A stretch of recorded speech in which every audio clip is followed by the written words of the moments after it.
शहजाद पूनावाला अपनी बात रखिए। अनुपमा जी, जब से ये पार्टी पैदा हुई है आरोप लगाकर भाग जाना। अगर हम इनकी पार्टी तोड़ रहे हैं, 1 महीने पहले आतिशी जी ने आरोप लगाया था, 1 साल पहले 800 करोड़ का ऑडियो टेप है, ये इन्होंने मीडिया में सौरभ भारद्वाज ने बताया था। कहाँ है वो ऑडियो टेप, कहाँ है वो पुख्ता प्रमाण?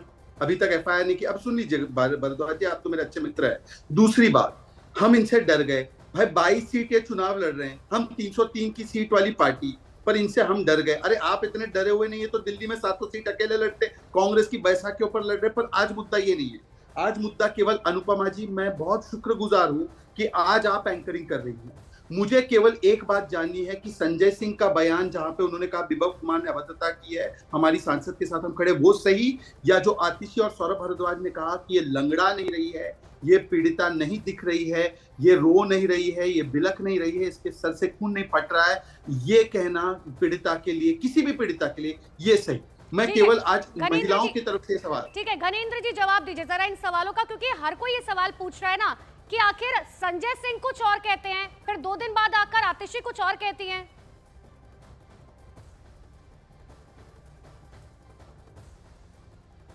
घनेंद्र जी, आवाज आ रही है आपको मेरी? जी आवाज आ रही है आपको? जी जी कहिए। हाँ, देखिए अनुपमा जी, जो संजय सिंह जी ने कहा, संजय सिंह ने तब प्रेस कॉन्फ्रेंस करी थी जब एक ही वर्जन संजय सिंह जी के सामने आया।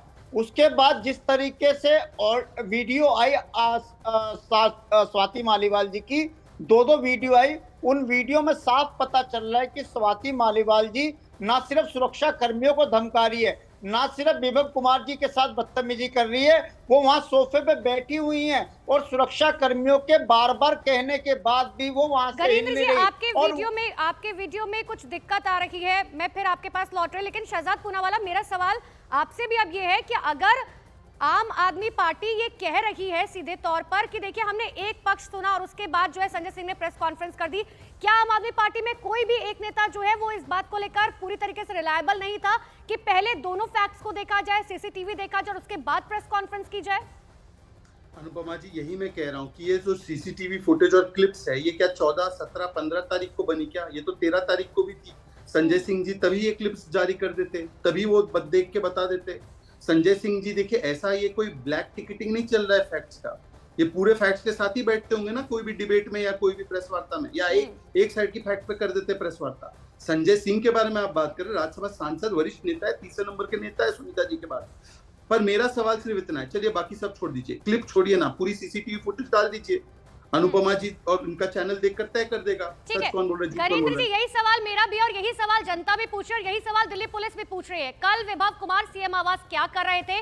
क्योंकि दिल्ली पुलिस ने ये साफ तौर पर दलील दी है कि इंजीनियर ने हमें जरूर जो है वहां की सीसीटीवी फुटेज दी, लेकिन जो टाइम है, जो एक्यूरेट टाइम है जब ये घटना हुई है, उस वक्त ब्लैंक फुटेज है।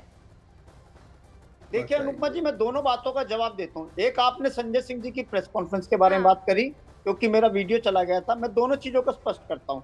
संजय सिंह जी ने जब प्रेस कॉन्फ्रेंस करी तो उनके पास एक तरफ का पक्ष था, एक फैक्ट उनके सामने था कि जब वो स्वाति मालीवाल जी ने जो अपनी पीसीआर कॉल करी और जो उन्होंने अपनी पीड़ा बताई, उन्होंने उस पीड़ा के आधार पे और जो सीएम आवास में हुआ, उन्होंने उस चीज को मीडिया के समक्ष रखा। लेकिन जैसे ही वीडियो फुटेज सामने आई कि स्वाति मालीवाल जी सीएम आवास पे जिस तरीके से सुरक्षा कर्मियों के साथ बदतमीजी कर रही थी, जिस तरीके से वहां से सोफे पे हट रही थी, जबरदस्ती एंटर करी और जिस तरीके से विभव कुमार जी के साथ बदतमीजी कर रही थी, वो फैक्ट बाद में आए और उस फैक्ट्स के आने के बाद, 2 वीडियो आने के बाद स्वाति मालीवाल जी एक्सपोज हो गई कि स्वाति मालीवाल जी ने मुख्यमंत्री आवास में जबरदस्ती एंट्री करी और उनका मकसद सिर्फ ये था कि वहां पर मुख्यमंत्री आवास के बारे में हंगामा करना। पूरा मामला कोर्ट में, अभी तक ये पूरा मामला कोर्ट में है, तो ये आप नहीं कह सकते कि स्वाति मालीवाल जो एक्सपोज हो गई है या क्या कुछ, अभी जांच पड़ताल चल रही है। आप सटीक सवाल का जवाब दीजिए। सीसीटीवी फुटेज की बात यहाँ पर की जा रही है, आखिर जब घटना हुई उस वक्त की फुटेज कहाँ है?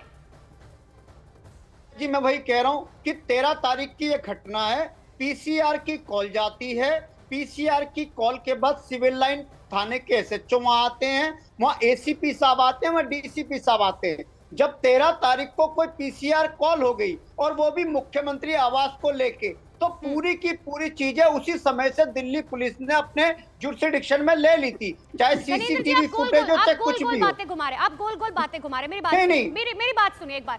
आप ये कह रहे हैं कि वहां पर जो है अंदर जबरन घुसी, लेकिन अगर बाहर आने की सीसीटीवी फुटेज है तो अंदर जाने की सीसीटीवी फुटेज क्यों नहीं है?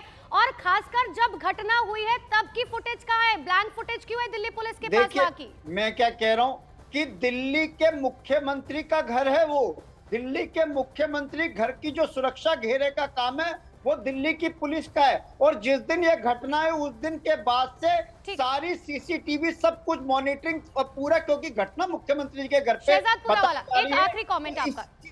पूरे का पूरा सब कुछ दिल्ली पुलिस के सामने है और दिल्ली पुलिस के सामने सारी चीजें। आप मेरे एक भी सवालों का सीधे तौर पर जवाब नहीं दे रहे। शहजाद पूनावाला, क्या आप इत्तेफाक रखते हैं जो बातें आम आदमी पार्टी की तरफ से कही जा रही हैं?